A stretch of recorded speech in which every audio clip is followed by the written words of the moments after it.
Big பாஸோட இன்றைய நாளுக்கான 3வது ப்ரோமோ. இந்த ப்ரோமோவுல என்ன காமிச்சிருக்கிறாங்க? 3 ப்ரோமோவும் ஒரே மாதிரி தான். நேத்து வைல்ட் கார்ட் கண்டஸ்டன்ட்ஸ் உள்ளார நம்ம ஓல்டு கண்டஸ்டன்ட்ஸ வச்சு செஞ்சுட்டாங்க இல்லையா?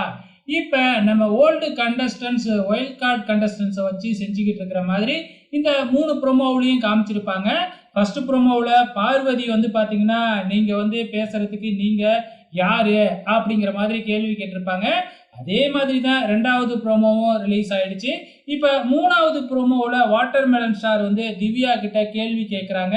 நீங்க வெளிய போக சொல்றதுக்கு நீங்க யாரு? பிக் பாஸா என்னைய வெளிய போக சொல்றதுக்கு? அப்படின்னு சொல்லும் பொழுது, நான் பிக் பாஸ் சொல்லி தான் சொன்னேன் அப்படின்னு நான் ஒண்ணும் உங்கள வெளிய போக சொல்லியே, பிக் பாஸ் கிட்ட சொல்லிட்டு வேணும்னா போங்க. இப்படிதான் நீங்க இருப்பீங்கன்னா அப்படின்னு தானே சொன்னேன். அப்படிங்கிற மாதிரி பார்த்தீங்கன்னா, நம்ம திவ்யாவோ சாதாரணமாலாம் இல்ல. ஸோ அமைதியா இருப்பாங்க அப்படின்னு எதிர்பார்த்தோம். கண்டிப்பா பார்த்தீங்கன்னா, ஓல்டு கண்டஸ்டன்ட்ஸ்க்கும் நம்ம வைல்ட் கார்ட் கண்டஸ்டன்ட்ஸ்க்கும் ஒரு வாரே நடக்க போகுது அப்படிங்கிறது நல்லாவே தெரியுது. வெயிட் பண்ணி பார்க்கலாம். யாருக்கு வார இறுதியில சப்போர்ட் வரப்போகுதுன்னு.